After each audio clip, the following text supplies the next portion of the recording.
He convinced himself they must do. He couldn't do without it. But they realized who their source was. Huh? Let's go further. We will never have a consistent walk with God until we have learned or come to the understanding what a great privilege, what a great priority it is to pray to God. Hello? You can pray to Buddha. Big fat Buddha with his belly. You can talk to him. Or I don't know, either him or her. But they don't know themselves what he is. But you talk to Haley Selassie or Bob Marley who they worship. Who are they? Ain't you? But you have a privilege, an open door to Jesus Christ. You can come to God and say, God, I am a sinner. Yes. I confess my sins. Yes. And I need a relationship with you. Yes. The God of heaven. Oh, what a privilege. Yes. Oh, what a privilege we have. Yes. But they said that there are things we forfeit because what? We don't carry God. That's right. We forfeit some blessing. Instead of calling them people on the phone, hang up them phone. Go to God. Get your prayer room in order. And if the children room don't keep getting, we all fix this. Just my space now, because you only want to keep it clean. I'll take it from you. Huh? And make it your prayer room. That's how you want to live. If you want to have an effective walk with God. If the church want to see a revival, that's what we need to do. Prayer. And sincere prayer. Not just half an hour prayer. It's okay to come together corporately. Through time when you come, you try to do your best. Keep it timely. So when you get your intimate moment with God, man lay out. You know time here. Unless you have something where to go. So go do your business and come back. That's important. I said we'll never have a consistent walk with God until we learn to understand the privilege we have. Yeah? A privilege. Just like in the physical connotation, it's a privilege to meet the President of the United States. Not much reason or her. Someone to be maybe. But you got the God who is willing and able to suffer. But Jeff was willing and able to come down in your presence and hear your complaint. Oh, what a privilege!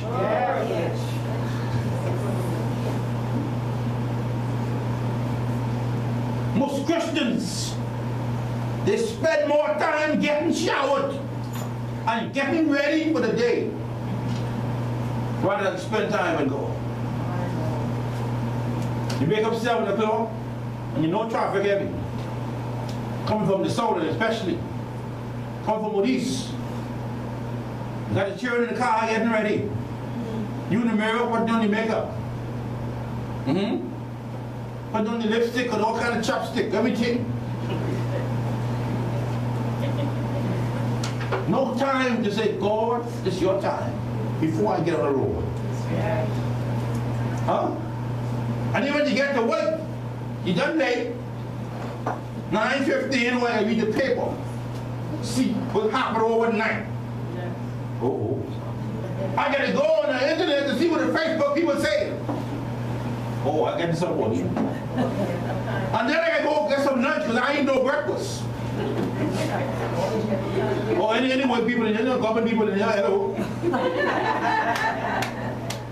And then when I come back, well, force everything to do. Yeah, what I can do is when I come back, then I get it out again. I forget to buy my shoes. Then you look, don't stop. When they come up, when they look, time to pick up the children. But I know I've been in a work, I work in the workforce. Huh? Then when you go home, oh, I'm so tired. A pastor, I ain't coming to preach tonight. So when you go spend time with God, you understand me now, pastor? But we have a privilege. We have an open door to have an intimate relationship with the God of heaven. Yes. But we choose not to. But like I said in the beginning, we use God for plan B. For plan B, we do whatever we want to do after we get in trouble. Then you come to God plan A. Too late. Huh? You should do plan A first. Yes, sir. Then God will make a way for you. Because he said the only way to acknowledge him and he will do. Direct your path. Yes, we must deliberately convince ourselves that we need to pray and walk with God. Or else we will never, hear a word, we will never have a rewarding walk. We will never have an effective relationship with God. You need to pray life. Prayer is defined as communicating with God. Huh? The English dictionary have enough sense to say that. But the patriarchs said a long time. That's how they live. They walk with God in the cool of the day. They talk with him. They sat down with him. Abraham went back to Bethel and said, this is the place where God is. Took the time book. But how much we do it. With a privilege. With an opportunity, a door open. Come to me anytime. Anyway. But Jesus tells us that they come unto me all. But do any heavy? All. They come. But some don't want to go. But they want to live free. They want to do everything except to serve God. Let's go further. What the patriarchs talking in the scripture. Mark chapter 6 and verse 8. He says, he had showed thee, O man, what is good and what the Lord requires of you. Oh Jesus. But to do what? Justly. And to love mercy. And to walk humbly with him. The patriarchs. That's important. But we gotta do it. It's sometimes we don't want to do it, but you gotta do it. What's Peter? What's Peter do? He said, as newborn babes, what? Desire the sincere milk of the word. That you will do what? Grow thereby. Can't grow by reading the punch. Huh? You cannot grow by looking at page 3 and page 9. Oh. Well, I know what on them do. 9 is a woman and what? 9 is a man and 3 is a woman. Alright? Not amen, man. Hello. You can't grow by looking at that. Let's go further. First Peter 2 and 1, he said, I exhort you that first of all, supplications, prayers, intercessions, hello, and giving of thanks be made for all men. They pray for everybody. Now what types of prayer? Those are all kinds of prayers. Unstoppable prayers. The church, about the church, need to get back to those 24-hour prayer meetings we used to have. Yes. Uh-oh. Yes. Crime was down. Killings were down. But today, they're sophisticated. Everyone wear collar. I don't want them to collar. I wear it. But I think this can't get you to heaven. It's causing some of them get to hell. But they don't know the sacredness of it. The sacred.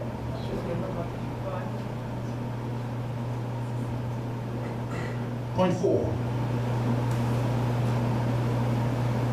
Point 4. The purpose, they had a day purpose in their hearts that they would walk with God every day. Not Sunday. On that Sunday I feel like talking to my husband. Or Sunday I feel like talking to my wife. It ain't like that, brother. They live a life consistent with God. Every day, when they write up over the psalmist, 62, 63, he said, early in the morning, when I seek God. Early in the morning, I get to a place where I say, God, I thank you. God, I praise you for your marvelous works. I praise you for what the earth is the Lord's and the fullness thereof, and they that dwell therein. He said that, God, even though I walk through the valley of the shadow of death, I will fear no evil, I know you're with me. That's the relationship they have. They spoke in confidence about their God. What about me and you? We just talking what the pastor said. You need your own testimony. You need your own relationship so you can say that I have a sweet God. I have a loving God. I have a caring God. I have a providing God. So you guys say that for yourself. This daily walk requires a daily life of prayer. Every day. All day. Because sometimes some situation, you don't know where you're going. You don't know who you're walking to. But for Tuesday, walk downtown on Shirley Street, do some things. Walking some strange people, I see them in their lives. I was praying. That's what I'm saying. But you don't know who. You go back around that corner. But the demons are always working to destroy the church. Y'all think they're stopping? You stay there. The devil comes to do what? Kill, steal, and what? Destroy. And he ain't gonna stop. But us, we take time out. Oh, well, I'm praying today. And you hear? Oh, I ain't going to sleep, man. I tired. You can't stop praying. You cannot. The church cannot stop. But I go forward and say, we must make a solemn decision to pray and talk with God every day. We must make a solemn vow to God and consciously put God at the top of our priority. When you wake up and you roll over, you see the little light. Lord, I thank you for this light. But there's someone who didn't wake up. And every day people die. Every day. And I saw a statistic yesterday. It said every hour a Christian has been martyred in the world. That's a serious statistic. Every hour. Especially in the Asian states, the Islamic states. They catch you talk about Jesus, you finish. But we got it free in the Western world. But the privilege has been given to us. We can enter the gates with thanksgiving and corporate praise. I don't know if they keep the church downtown open no more. They all going to take their offering. The cathedral, downtown, George Street. People walking and take their offering. I used to go down there myself. When I was at work on Bay Street. Sit down and your little prayer life. Trust down in the government clothes. You know, brother? It's a privilege to walk into the house of God. Some don't even go open now. You gotta stay home and teach your children how to drink the liquor. Huh? How to play with guns. Two kill each other on Shirley Street. Two little boys play with the daddy gun. Huh? Hello, what's your fighting me now? It's important. But let's go consider the example of Daniel, whose decision not to eat from the king's table put his life in jeopardy. For Jesus, for God, said, I'm not going to eat. Let's go to the next. That says, Daniel 1 and 8. But Daniel purposed in his heart that he would not defile himself in the portion of the king's meat, nor with the wine which he drank. The Christian shouldn't be drinking wine and then such that he wants the spirit too.